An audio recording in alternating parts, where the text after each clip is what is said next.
ഏറ്റവും അള്ളാഹുവിനോടൊരടിമ അടുക്കുന്ന ആ അവസരം, റഹ്മാനായ റബ്ബിന്റെ മുമ്പിൽ തൻ്റെ വിനയം പ്രകടിപ്പിക്കുന്ന ആ ഒരു രൂപം, ആ അവസരത്തിൽ അള്ളാഹുവിനോട് കൂടുതൽ ദുആ ചെയ്യുവാൻ. അവിടെ നബി സല്ലല്ലാഹു അലൈഹി വസല്ലമ നമുക്ക് പഠിപ്പിച്ചു തന്നിട്ടുള്ള വ്യത്യസ്തങ്ങളായ ദുആകളുണ്ട്. അവിടുന്ന് തന്നെ ചൊല്ലിയ, അവിടുന്ന് നമുക്ക് ഇങ്ങനെയൊക്കെ പഠിപ്പിച്ചു തന്നിട്ടുള്ള പ്രത്യേക ദുആകളുണ്ട്. അതിൽപ്പെട്ട ഒന്നാണ് ഇനി പറയാൻ പോകുന്ന ഹദീസിലുള്ളത്.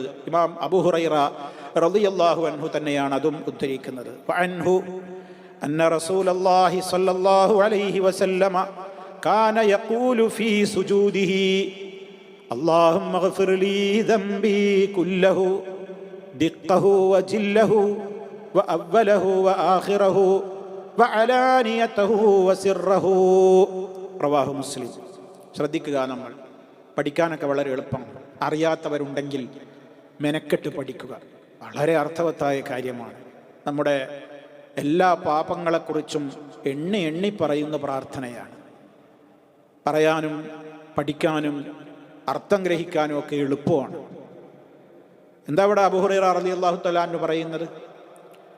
അന്ന റസൂലല്ലാഹി സ്വല്ലല്ലാഹു അലൈഹി വസല്ലം, നിശ്ചയമായും അല്ലാഹുവിൻ്റെ റസൂൽ സല്ലല്ലാഹു അലൈഹി വസല്ലമ കാന യഖൂലു, അവിടുന്ന് പറയാറ് പതിവുണ്ടായിരുന്നു, ഫീ സുജൂദിഹി, അവിടുത്തെ സുജൂദിൽ, അല്ലാഹുമ്മ ഗ്ഫിർ ലീ ദംബി കുല്ലഹു ദിഖ്ഖഹു വജില്ലഹു വഅവ്വലഹു വആഖിറഹു വഅലാനിയതഹു വസിറഹു അല്ലാഹുമ്മ ഗ്ഫിർ ലീ, അല്ലാഹുവേ നീ എനിക്ക് പൊറുത്തു തരേണമേ.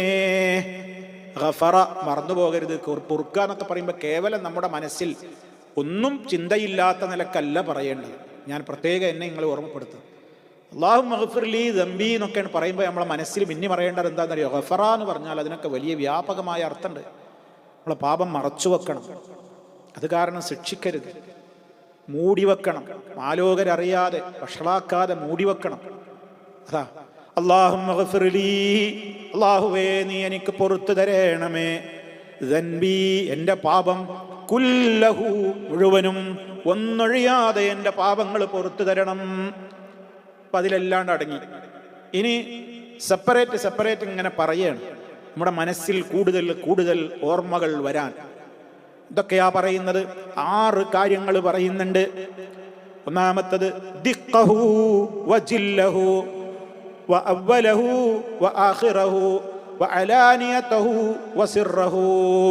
കേട്ടോ, ദിഖ്ഖഹു വജില്ലഹു. എന്താണ് ദിഖ് എന്ന് പറഞ്ഞാൽ? ദിഖ് എന്ന് പറഞ്ഞാൽ വളരെ നേരിയ പാപം. ദിഖ് സൂക്ഷ്മമായത്. അപ്പൊ പാപം മുഴുവനും പുറത്തു തരണം. അതിൽ ഏറ്റവും സൂക്ഷ്മമായത്, ഏറ്റവും ചെറിയ പാപം പോലും നീ എനിക്ക് പുറത്തു തരാതെ പോകരുതേ. അതാണ് ദിഖ്ഖഹു വജില്ലഹു. ജില്ല് എന്ന് പറഞ്ഞാൽ അൽ കബീർ, വലുതും. ഏറ്റവും വലിയ പാപവും ചെറിയ പാപം. ഏറ്റവും ചെറുപാപം കൊണ്ട് തുടങ്ങുകയാണ്, ചെറുത് മുതൽ പഠിച്ച്. കാരണം എന്താണ്? ചെറുദോഷങ്ങൾ നിത്യമായി ചെയ്യുമ്പോൾ അത് വൻദോഷമാകും. നമ്മൾ മനസ്സിലാക്കിയിരിക്കേണ്ട ഒരു കാര്യമാണ്. അത് ചെറുദോഷമല്ലേ, ഒരു നിസ്സാരല്ലേ എന്ന് പറഞ്ഞിട്ട് നിത്യം ഇങ്ങനെ പല തെറ്റായ കാര്യങ്ങളും ഇങ്ങനെ ജനങ്ങൾ ചെയ്യും. അത് കുറേ ഉണ്ടാവുമ്പോൾ എന്താ ഉണ്ടാവുക? അത് വലിയ പാപത്തിലേക്ക് നമ്മൾ വഴി നടത്തും. ചെറുതോ വലുതോ എന്നുള്ളതല്ല, ആരോടാ നമ്മൾ ഈ അനുസരണക്കേട് കാണിക്കുന്നത് എന്നുള്ളതാണ് പ്രധാനം.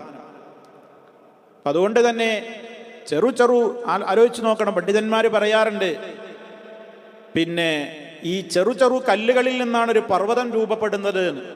അപ്പൊ നമ്മൾ ചെറുദോഷങ്ങളല്ലേ, അതൊരു കുഴപ്പമില്ല എന്ന ഒരു ലാഘവ ബുദ്ധി നമുക്കുണ്ടാവരുത്. അറിഞ്ഞുകൊണ്ട് ഇതൊന്നും ചെയ്യാതിരിക്കുക. അല്ലാഹുമ്മ ഗ്ഫിർ ലീ ദംബി കുല്ലഹു ദിഖ്ഖഹു വജില്ലഹു. ഏറ്റവും സൂക്ഷ്മമായത്, ഏറ്റവും നിസ്സാരമായത്, ഏറ്റവും ചെറുതും, വജില്ലഹു ഏറ്റവും വലുതും, അതിലെ വലുതും ചെറുതും വലുതുമായ എല്ലാം പൊറുക്കണം.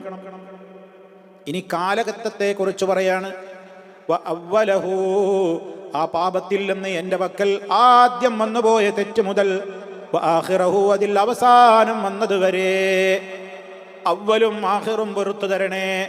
എൻ്റെ ജീവിതത്തിൽ റഹ്മാനായ റബ്ബേ നീ എന്നോട് കൽപ്പിച്ചിട്ടുള്ള കാര്യങ്ങളിൽ വീഴ്ചകൾ വന്നതിൽ ഏറ്റവും ആദ്യം എന്നിൽ വന്ന ധിക്കാരം എന്താണ്? എന്നിൽ നിന്ന് സംഭവിച്ച ആദ്യ പാപം ഏതാണെന്ന് റബ്ബേ എനിക്കറിഞ്ഞൂടാതെ നിനക്കറിയാ. ഇനി വആഖിറഹു അതിൽ ഏറ്റവും അവസാനം വന്നത് ഏതാണെന്നും എനിക്കറിഞ്ഞൂടാ. അപ്പൊ ആദ്യം ചെയ്തത്, അവസാനം ചെയ്തത്, അപ്പോൾ ആദ്യാവസാനം മുഴുവൻ പെട്ടു. കേട്ടോ, അതിൽ ആദ്യത്തേതും അവസാനത്തേതും വ അവ്വലഹു വ ആഖിറഹു. അടുത്തത് നോക്കൂ, വ അലാനിയതഹു വ സിർറഹു. ചെയ്ത സ്ഥിതിയെക്കുറിച്ച്, അവസ്ഥയെക്കുറിച്ചാണ് അടുത്ത പ്രതിപാദനം. വ അലാനിയതഹു, ആ പാപങ്ങളിൽ ഞാൻ പരസ്യമായി ചെയ്തതുണ്ടാകും.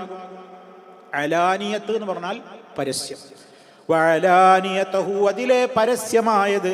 വസിർറഹു, അതിലെ രഹസ്യമായതും. ഞാൻ രഹസ്യമായി ചെയ്ത പാപങ്ങൾ, പരസ്യമായി ചെയ്ത പാപങ്ങൾ, രഹസ്യവും പരസ്യവും എല്ലാം പൊറുക്കണം അല്ലാഹ്. ആദ്യത്തേതും അവസാനത്തേതും അടക്കം എല്ലാം പൊറുക്കണം അല്ലാഹ്. ചെറുതും വലുതുമായ എല്ലാം പൊറുക്കണേ അല്ലാഹ്. അങ്ങനെ എൻ്റെ മുഴുവൻ ദോഷങ്ങളും പൊറുക്കണേ അല്ലാഹ്. അല്ലാഹുമ്മ ഗ്ഫിർ ലീ ദംബി കുല്ലഹു. അതാദ്യം അവിടെ പറഞ്ഞു വെച്ചു. ദിഖഹു വജില്ലഹു വഅവ്വലഹു വആഖിറഹു വഅലാനിയതഹു വസിർറഹു. ഇതൊക്കെ ഫർള് നിസ്കാരത്തിൽ നമ്മൾ സുബ്ഹാന റബ്ബിയൽ അഅ്ലാ 3 വട്ടം പറഞ്ഞിട്ട് പിന്നെ സമയമുണ്ടോ ഇതിങ്ങനെ പറയാം. കഴിഞ്ഞ ക്ലാസ്സിൽ സൂചിപ്പിച്ചതുപോലെ ഇനി ഫർളിൽ ചിലപ്പോൾ സമയം കിട്ടിക്കൊള്ളണം എന്നില്ല. നമ്മൾ എത്രയാണ് സുന്നത്ത് നിസ്കരിക്കാറുള്ളത്?